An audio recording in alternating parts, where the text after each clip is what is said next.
बिस्मिल्लाहिर्रहमानिर्रहीम। अस्सलामुअलैकुम। पहली बीवी की इजाज़त के बग़ैर दूसरी शादी करने वाले शोहर की सज़ा को हाई कोर्ट ने कालादम करार दे दिया है। लाहौर हाई कोर्ट के जस्टिस अमजद रफ़ीक साहब का ये फ़ैसला है। तफसीलात कुछ इस तरह से हैं कि लाहौर हाई कोर्ट के जस्टिस अमजद रफ़ीक ने मुज़फ़्फ़र नवाज़ नामी शख्स की दरख्वास्त पर कानूनी नुक्ता तय कर दिया, जिसमें बग़ैर इजाज़त दूसरी शादी से सज़ा पाने वाले शोहर की सज़ा को कालादम करार दे दिया गया है। जस्टिस अमजद रफ़ीक साहब ने रिमार्क्स दिए कि केस चलाने का अख्तियार फैमिली कोर्ट में जो है ना वो को है, मजिस्ट्रेट को नहीं है। यानी इस्तग़ासा फ़ाइल करके आप किसी को सज़ा नहीं दिलवा सकते। लाहौर हाई कोर्ट का अपने फ़ैसले में ये भी कहना है कि मुस्लिम फैमिली लॉ ऑर्डिनेंस पर केस समाअत का अख्तियार सिर्फ फैमिली कोर्ट को है। इसके अलावा बग़ैर इजाज़त दूसरी शादी पर केस की समाअत का अख्तियार भी फैमिली कोर्ट को है। गोया कि अगर दूसरी शादी वाला जो कानून बना हुआ है उसको उसकी समाअत मजिस्ट्रेट नहीं कर सकता। इसके लिए आप जो है वो फैमिली कोर्ट जाएंगे। मुज़फ़्फ़र नवाज़ को इशरत रसूल की इजाज़त के बगैर 17 जबीन से शादी के इल्ज़ाम पर सज़ा हुई थी।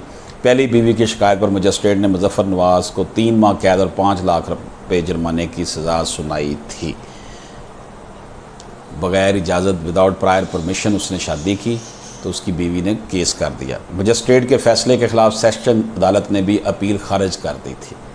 तो उसके बाद वो साहब जो है वो आ गए अपना हाई कोर्ट, और हाई कोर्ट में जो फ़ैसला हुआ उसकी मैंने आपको कुछ थीम बताने की कोशिश की है, उसका क्रक्स बता दिया है।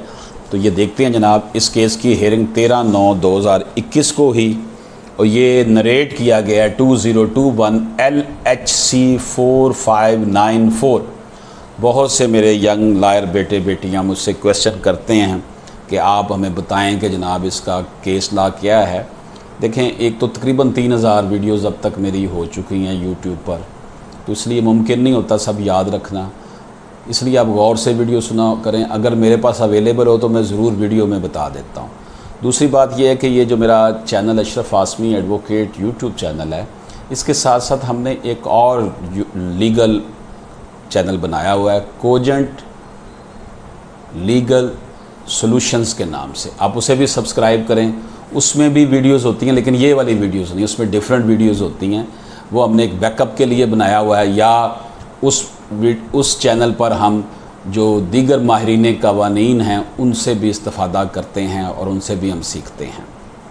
तो जनाब, briefly the facts of the case giving rise to the instant criminal review are that Ishrat Rasool, respondent number 1, as first wife of Muzaffar Nawaz, accused petitioner, filed a private complaint under section 65B of the Muslim Family Law Ordinance 1961 against said Muzaffar Nawaz, contending that she contracted marriage with him on 2/9/2013 during subsistence of that marriage, and without getting her permission, Muzaffar Nawaz contracted another marriage with Sitara Jabi on 15/4/2015.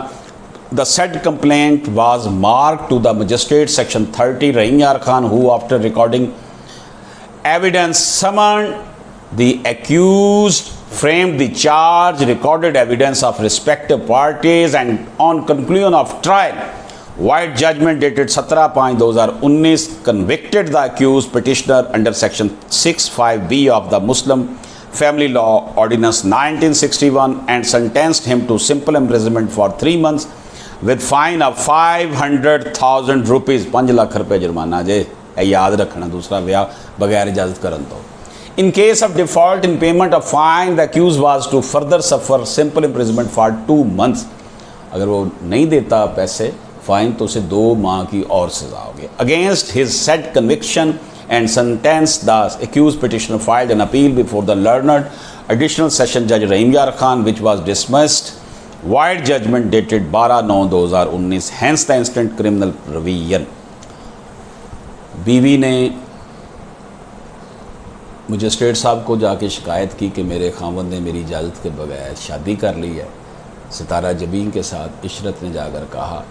Magistrate साहब के ख़िलाफ़ magistrate साहब ने इस्तग़ासे पर फ़ैसला सुनाते हुए से 3 माह की सज़ा और 5 लाख रुपये जुर्माना कर दिया।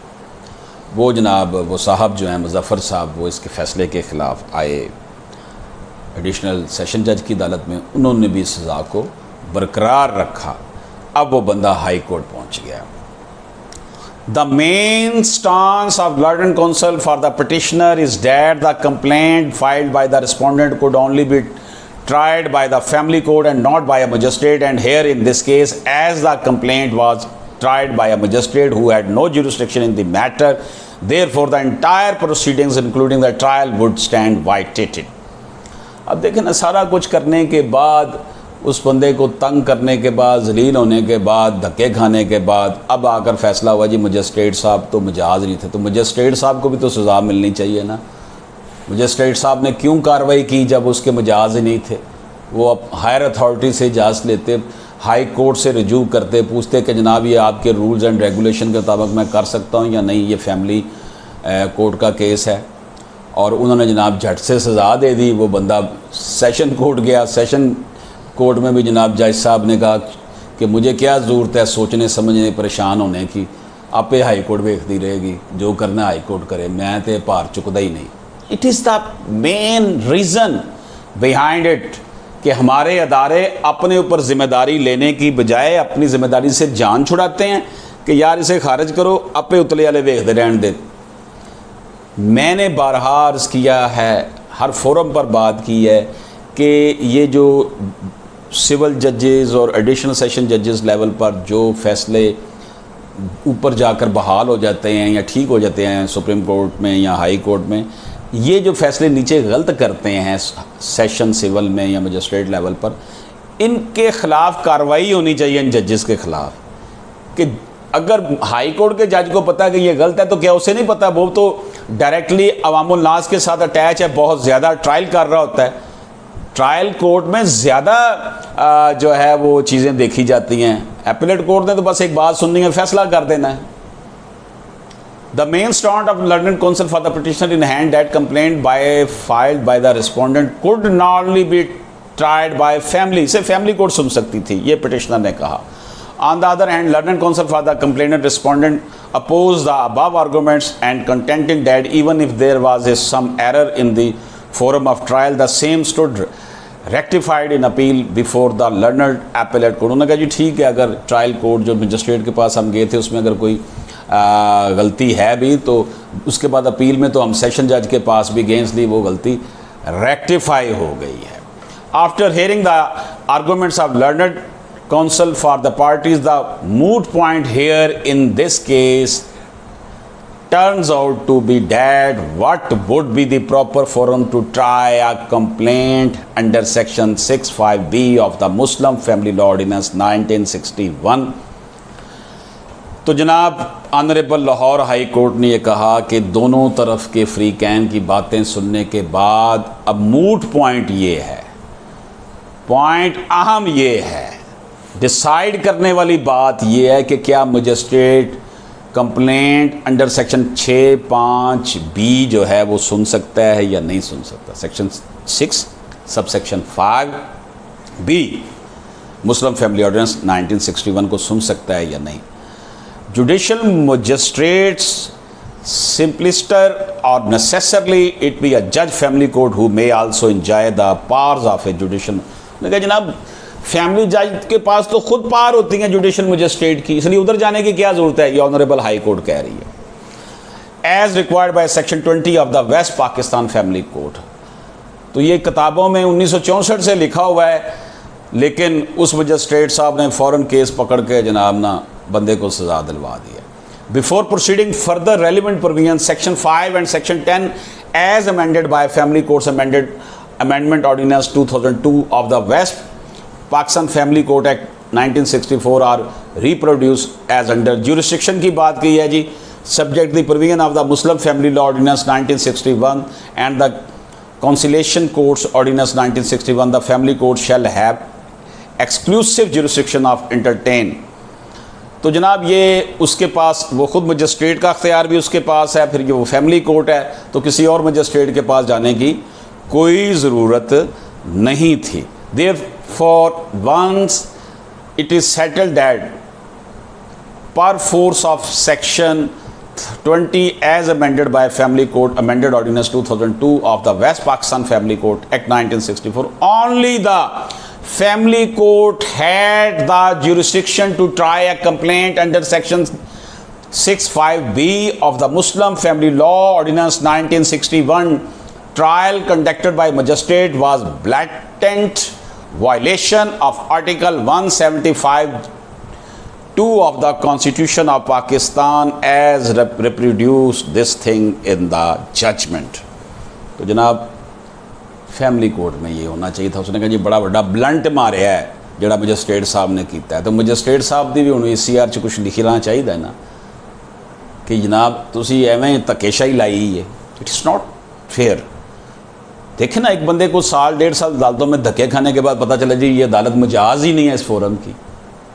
स्ट्रॉन्ग हमारे वकला भाइयों को भी जो है वो ये देखना चाहिए कि पहले कंफर्म कर ले कि फ़ोरम जिस पे वो जा रहे हैं वो ठीक है या नहीं है। हमें अपने सीनियर से कंसल्ट कर लेना चाहिए। The offence under section 65B Muslim family law ordinance 1961 would only be tried by family court constituted under west Pakistan family court act 1964. The magistrate has no power to try this suit.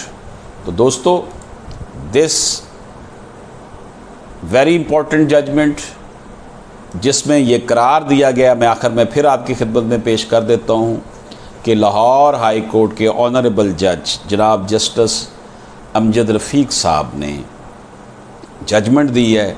उस judgement में उन्होंने करार दिया है कि दूसरी शादी करने की सज़ा के लिए कंप्लेंट जो है वो उधर नहीं जाएगी जज मजिस्ट्रेट के पास। पहली बीवी की इजाज़त बगैर दूसरी शादी करने वाले शोहर की सज़ा का हुक्म कालादम इस वजह से करार दिया गया कि मजिस्ट्रेट ये सज़ा देने का अहल नहीं था। लाहौर हाई कोर्ट का फ़ैसला जस्टिस अमजद रफ़ीक ऑनरेबल जज लाहौर हाई कोर्ट ने यह फ़ैसला किया। इसमें एप्लीकेंट जो था वो मुज़फ़्फ़र नवाज़ था। लाहौर हाई कोर्ट के जस्टिस अमजद रफ़ीक ने मुज़फ़्फ़र नवाज़ की दरख्वास्त पर कानूनी नुक्ता तय कर दिया जिसमें बग़ैर इजाज़त दूसरी शादी सज़ा पाने वाले शोहर की सज़ा को कालादम करार दे दिया गया है। इस वजह से वैसे नहीं है कहा कि दूसरी शादी आप कर सकते हैं, ये बात नहीं है। यहाँ पर ये बात है कि मजिस्ट्रेट के पास नहीं जाना, आपने जाना है आपने फैमिली कोर्ट में। तो दोस्तों, आखिर में आपसे गुजारिश है कि मेरे चैनल को सब्सक्राइब करें। अगर आप कोई रब्ता करना चाहते हो तो मेरा व्हाट्सएप नंबर यहाँ पर है, वॉइस मैसेज के लिए आप मिल सकते हैं।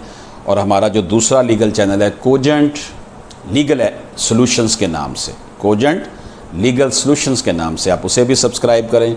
उसमें भी लॉ के हवाले से वीडियोज़ हैं, वो इससे डिफरेंट हैं। जो इस चैनल पे हैं वो उस चैनल पे डिफरेंट हैं। अशरफ आसमी एडवोकेट को साहबजादा हुज़ैफ़ा अशरफ आसमी के साथ इजाज़त दीजिए। अल्लाह हाफ़िज़।